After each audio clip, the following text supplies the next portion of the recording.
আমন্ত্রণ এসিটিভি নিউজ আপডেটে আপনাদের সঙ্গে আছি আমি আশফাকুর রহমান আদনান।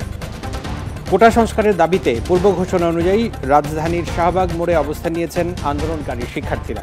ঢাকা বিশ্ববিদ্যালয়ের কেন্দ্রীয় লাইব্রেরির সামনে থেকে বিক্ষোভ মিছিল নিয়ে শাহবাগ মোড়ে আসেন তারা। এক দফা কর্মসূচি বাস্তবায়নের লক্ষ্যে ঢাকাসহ সারা দেশে সকাল সন্ধ্যা সর্বাত্মক বাংলা ব্লকেজের কারণে সকাল থেকেই রাজধানীর বেশিরভাগ সড়ক অনেকটাই ফাঁকা। অন্যদিকে বাংলা ব্লকেড কর্মসূচিকে ঘিরে সতর্ক রয়েছে আইনশৃঙ্খলা বাহিনী।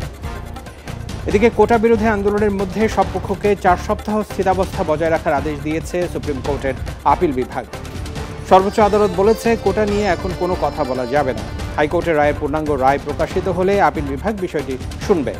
পরবর্তী শুনানি 7 আগস্ট। অন্যদিকে মুক্তিযোদ্ধা কোটা নিয়ে হাইকোর্টে দেওয়া রায়ের উপর আপিল বিভাগের স্থিতাবস্থা প্রত্যাখ্যান করে আন্দোলন চালিয়ে যাওয়ার ঘোষণা দিয়েছেন শিক্ষার্থীরা। রাজধানী সায়েন্স ল্যাব মোড় অবরোধ করা শিক্ষার্থীদের পক্ষে এমন ঘোষণা দেন বৈষম্য বিরোধী আন্দোলন ঢাকা কলেজ শাখার সমন্বয়ক নাজমুল হাসান। কৌশলগত অংশীদারিত্ব থেকে ব্যাপক কৌশলগত সহযোগিতামূলক অংশীদারিত্ব উন্নীত হতে 21টি সমঝোতা স্মারক ও চুক্তি এবং 7টি ঘোষণাপত্র সই করেছে বাংলাদেশ ও চীন।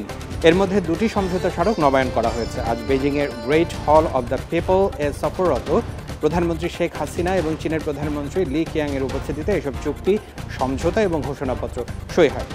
এদিকে সফর সংক্ষিপ্ত করে রাতেই প্রধানমন্ত্রী বেজিং থেকে ঢাকায় ফিরছেন বলে জানা গেছে। ডক্টর মোহাম্মদ ইউনূসের বিচারিক কার্যক্রমের বিষয়টি আবারও যুক্তরাষ্ট্রের পররাষ্ট্র দপ্তরের ব্রিফিংয়ে উঠে এসেছে। দেশটি বলছে ডক্টর ইউনূসের বিরুদ্ধে মামলার বিষয়টি নিবিড়ভাবে পর্যবেক্ষণ করছে যুক্তরাষ্ট্র। এমনকি ডক্টর ইউনূসকে হয়রানি এবং হুমকি প্রদর্শনের জন্য শ্রম আইনের অপব্যবহার হতে পারে বলেও যুক্তরাষ্ট্র তার উদ্বেগের কথা জানিয়েছে। স্থানীয় সময় মঙ্গলবার নিয়মিত সংবাদ সম্মেলনে এসব কথা বলেন মার্কিন মুখপাত্র ম্যাথিউ মিলার। এবারে দেশের বাইরের খবর।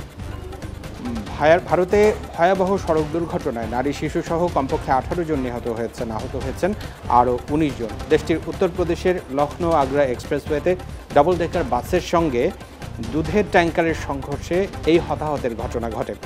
আজ এক প্রতিবেদনে এই তথ্য জানিয়েছে ভারতীয় সংবাদ মাধ্যম এনডিটিভি। এবারে মাঠে ময়দানের খবর। ইউরোর দ্বিতীয় সেমিফাইনালে রাতে মুখোমুখি হবে ইংল্যান্ড ও নেদারল্যান্ডস। সিগন্যাল ইদুনা পার্কে রাত 1টায় শুরু হবে দু দলের এই লড়াই। 1966 সালের ফিফা বিশ্বকাপের পর আর কোনো বড় শিরোপা পায়নি ইংল্যান্ড। আর 1988 সালে ইউরো শিরোপা পাওয়া নেদারল্যান্ডস 36 বছর ধরে শিরোপা খরায় ভুগছে। তাই এই সেমিফাইনাল দু দলের কাছেই মর্যাদার লড়াই। এদিকে বৃহস্পতিবার কোপা আমেরিকার দ্বিতীয় সেমিফাইনাল ভোর 6টায় মুখোমুখি হবে উরুগুয়ে ও কলম্বিয়া। শেষ করছি নিউজ আপডেট। বিস্তারিত